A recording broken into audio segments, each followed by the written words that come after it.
बेलापुर गांव में रूही अपने गरीब पिता धनिया के साथ रहती थी। उसकी मां का देहांत कैंसर के कारण 2 साल पहले हो चुका था। धनिया रिक्शा चलाकर अपना और रूही का पेट पालता था। रूही को पढ़ने का बहुत शौक था। वो गांव के सरकारी स्कूल में पढ़ती थी। रोज सुबह जल्दी उठकर वो अपने और अपने पिता के लिए खाना बनाकर जाती। उस रोज भी रूही खाना बनाकर स्कूल पहुंची, जहां क्लास टीचर ने सब बच्चों से कहा, आज सभी बच्चों के नाखून चेक होंगे। मैं सबके डेस्क के पास आकर तुम सबके नाखून चेक करूंगी। सभी अपने हाथ आगे करो। टीचर ने एक एक करके सब बच्चों के नाखून चेक किए। सबके नाखून चेक करने के बाद टीचर रूही के पास पहुंची। रूही, तुम्हारे नाखून तो बहुत बड़े हैं। मैडम, लेकिन मैंने तो आज सुबह ही अपने नाखून काटे थे, फिर मुझे नहीं पता ये इतनी जल्दी कैसे बड़े हो गए। रूही, झूठ बोलते हुए तुम्हें शर्म नहीं आती? अगर तुमने नाखून काटे होते तो आज ये इतने बड़े कैसे हो जाते? जाओ, तुम अभी क्लास के बाहर हाथ ऊपर करके खड़ी हो जाओ। रूही बाहर जाकर धूप में हाथ ऊपर करके खड़ी हो गई, लेकिन तेज धूप और गर्मी के कारण रूही को चक्कर आ गया और वो बेहोश हो गई। टीचर उसे अस्पताल लेकर गई। देखिए, धूप में रहने के कारण इसे लू लग गई है। ये कुछ दवाइयां हैं, इसे समय पर दे दीजिएगा। दवाइयां दिलाकर टीचर ने रूही को अपने घर भेज दिया। साथ ही कहा कि कल से अपने नाखून काट कर आए। अगले दिन सवेरे रूही ने फिर अपने नाखून काटे और स्कूल चली गई। मैडम, आज मैं नाखून काट कर आई हूँ। अच्छा, दिखाओ मुझे। लेकिन रूही ने जैसे ही अपने नाखून दिखाए तो वो पहले से भी ज्यादा बढ़े हुए थे। रूही, तुमने फिर झूठ कहा। ये नाखून तो पहले से भी ज्यादा लंबे हैं। पर मैडम, मैं सच कह रही हूँ, मैंने तो आज ही अपने नाखून काटे थे। रूही, रोज झूठ बोलने और नाखून ना काटने के कारण तुम्हें 10 दिन के लिए स्कूल से सस्पेंड किया जाता है। उदास मन से रूही घर जाने लगी, लेकिन वो इस बात से उदास थी कि वो अगले 10 दिनों तक पढ़ाई नहीं कर पाएगी। घर जाकर बाबा से क्या कहूंगी? उदास होकर रूही जंगल में नदी किनारे बैठ जाती है और उसके नाखून 1-1 इंच और लंबे हो रहे थे। तभी उसके कानों में एक आवाज पड़ती है। रूही का ध्यान उस ओर जाता है। कोई मुझे बचाओ, मैं डूब रहा हूँ, मुझे तैरना नहीं आता। तैरना तो मैं भी नहीं जानती, मैं तुम्हारी मदद कैसे करूं? तुम अपने नाखूनों से कहो कि मुझे आगे बढ़कर बचा लें। लेकिन ये कैसे बचाएंगे? तुम्हारे नाखून जादुई हैं, तुम इन्हें जितना लंबा होने को कहोगी ये हो जाएंगे। जल्दी करो। मेरे नाखूनों, जल्दी से लंबे हो जाओ और इस डूबते हुए बंदर को बचा लो। रूही के नाखून एकदम से कई गुना बढ़ गए और पानी के अंदर बंदर तक पहुंच गए, जिन्हें पकड़कर बंदर बाहर आ गया। तुम्हारा बहुत बहुत धन्यवाद, तुमने मेरी जान बचाई। मैंने नहीं, इन नाखूनों ने बचाई। अब जल्दी से बताओ कि तुम्हें कैसे पता मेरे नाखून लंबे हो जाते हैं और ये जादुई है? जब तुम 2 साल की थी तो तुम्हारी माँ इस नदी के पास कपड़े धोने आई थी।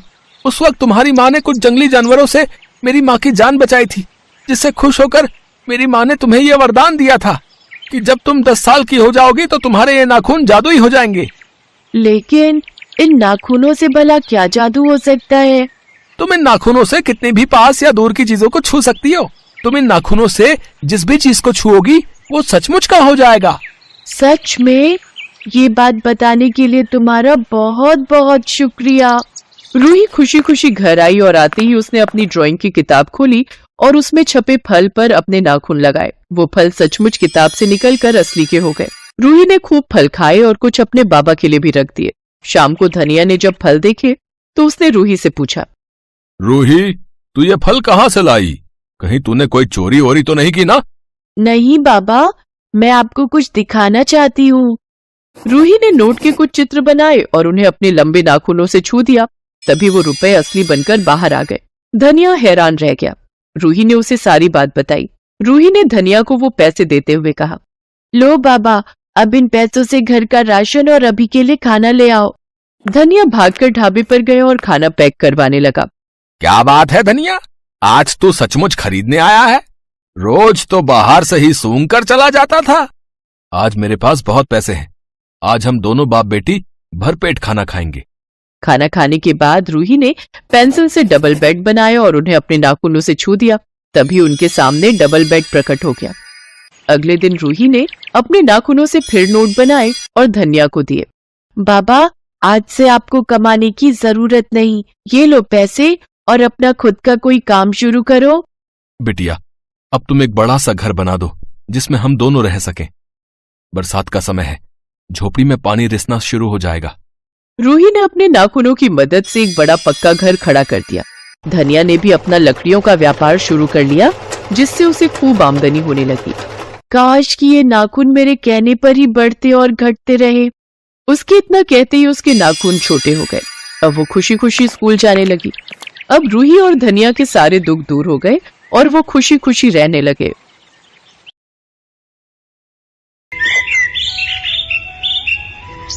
राधिका काली है और उसके सर पर ज्यादा बाल भी नहीं है, इसीलिए सब लोग उसका मजाक उड़ाते हैं। अरे वो देख, टकली काली चुड़ैल जा रही है।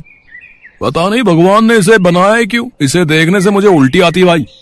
राधिका को ये सब सुनकर बहुत बुरा लगता है, लेकिन वो कर भी क्या सकती है। राधिका कॉलेज जाती है और हमेशा सहमी सहमी सी रहती है। उसे ये डर लगा रहता है कि कोई उसे कुछ उल्टा सीधा ना बोल दे। कॉलेज में प्रोफेसर भी राधिका की टांग खींचते हैं। राधिका, इसका आंसर बताओ। राधिका खड़े होकर कहती है, पता नहीं सर, मैं भूल गई। याद क्या रहता है तुम्हें? पढ़ाई लिखाई में मन है? हाँ सर, पढ़ती तो हूँ। पढ़ती हो तो भूल क्यों जाती हो? सर में बाल नहीं है इसलिए सर से निकल जाता है क्या सब कुछ? ये सुनकर पूरा क्लास हंसने लगता है।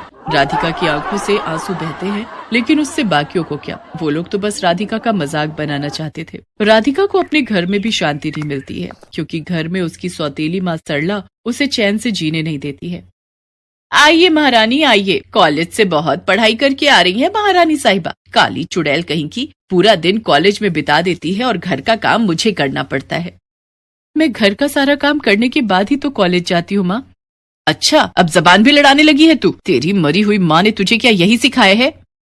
अपनी मरी हुई माँ के बारे में उल्टा सीधा सुनकर राधिका को बहुत बुरा लगता है। वो अपने कमरे में जाकर अपनी माँ की तस्वीर के सामने रोती है। राधिका को घर का सारा काम करना पड़ता है और काम में कोई भी गलती होने पर उसकी सौतेली माँ उसके बाल नोच लेती है। राधिका दर्द से चिल्लाती है, आ माँ, दया करके मेरे बाल छोड़ दीजिए माँ, कुछ ही बचे हैं, अब वो भी झड़ जाएंगे। झड़ जाए मुझे क्या, वैसे भी तू बाल लेकर करेगी भी क्या? तेरी कौन सी शादी होने वाली है? सरला की एक बेटी है, उसका नाम पायल है। वो खूबसूरत और गोरी है, इसीलिए उसे अपने रूप का बहुत घमंड है। इस दुनिया में मेरी जैसी खूबसूरत और कोई नहीं। कॉलेज के सारे लड़के मुझ पर फिदा है। पायल और राधिका एक ही कॉलेज में पढ़ते हैं। कॉलेज में पायल का एक ग्रुप है और उन लोगों के साथ मिलकर पायल कॉलेज में राधिका को परेशान करती है। दोस्तों, आज टकली राधिका कॉलेज आने वाली है। आज हम उसके पीछे कुत्ते को छोड़ देंगे, बहुत मजा आएगा। कुछ देर बाद राधिका कॉलेज में आती है और देखती है कि पायल और उसका ग्रुप एक कुत्ते को लेकर खड़े हैं। क्या बात है, तुम सब लोग मेरी ओर ऐसे क्यों देख रहे हो? क्योंकि हम तुम्हारा ही इंतजार कर रहे थे। बहुत दिन हो गए, तेरे साथ हमने कुछ भी नहीं किया, मगर आज करेंगे। कालू, जा राधिका को मजा चखा करा। ये बोलकर वो लड़की उस कुत्ते को छोड़ देती है। वो कुत्ता राधिका का पीछा करने लगता है। राधिका बहुत तेज भागती है और वो भागते भागते गिर जाती है। गिरने के बाद ही वो खून वाली उल्टियां करने लगती है और उसके बाद वो बेहोश हो जाती है। अरे ये क्या, कहीं हमने इसे मार तो नहीं दिया? मरने दे, ये जीकर भी क्या करेगी। पायल को कुछ फर्क नहीं पड़ा, वो क्लासरूम में चली गई। सिर्फ पायल को ही क्यों, किसी को भी कुछ फर्क नहीं पड़ा। सभी अपने अपने काम में व्यस्त हो गए। कॉलेज की सिक्योरिटी ने राधिका को इस हालत में देखा। अरे ये क्या, इस लड़की को तो अभी अस्पताल ले जाना होगा।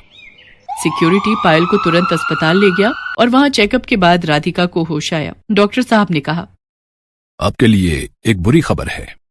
क्या डॉक्टर साहब? आपको कैंसर है और वो भी ब्रेन में।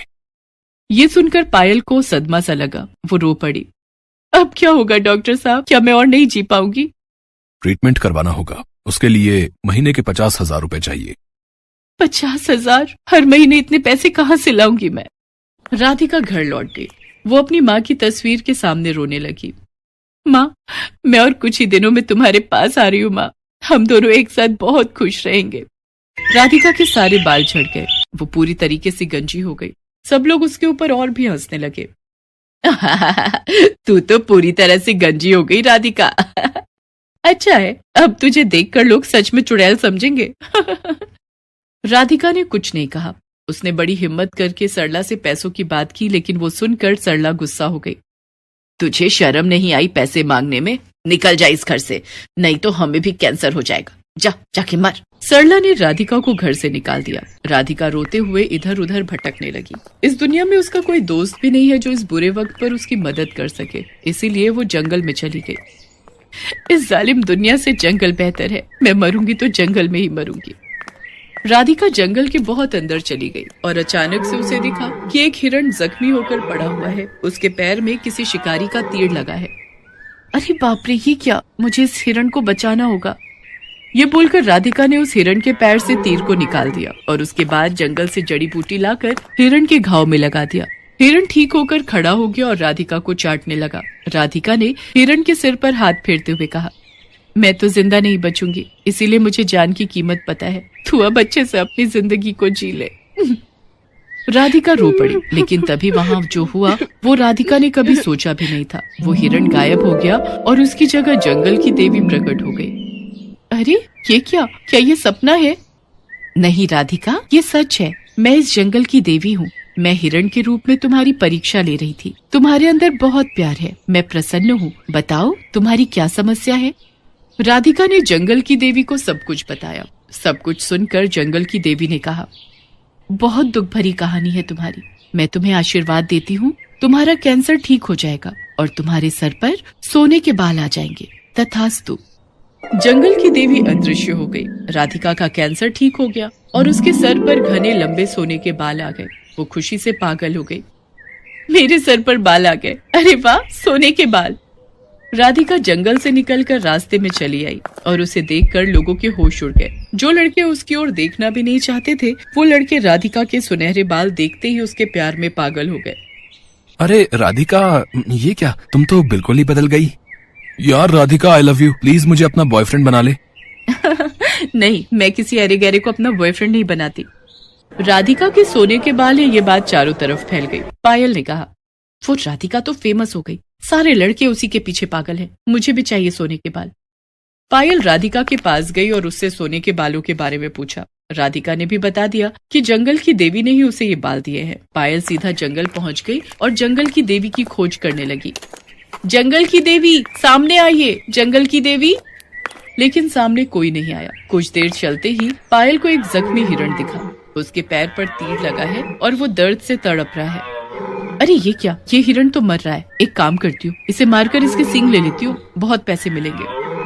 पायल ने उस हिरण को मारने की कोशिश की, लेकिन तभी वो हिरण जंगल की देवी में बदल गया और देवी ने बड़े गुस्से से कहा, तुम लालची हो, तुम पापी हो, तुम्हें सजा मिलेगी। तुम्हें सोने के बाल चाहिए थे ना, मैं तुम्हें श्राप देती हूँ, तुम्हारे सारे बाल झड़ जाएंगे, तुम काली हो जाओगी और तुम्हारे चेहरे पर बहुत सारे दाग हो जाएंगे।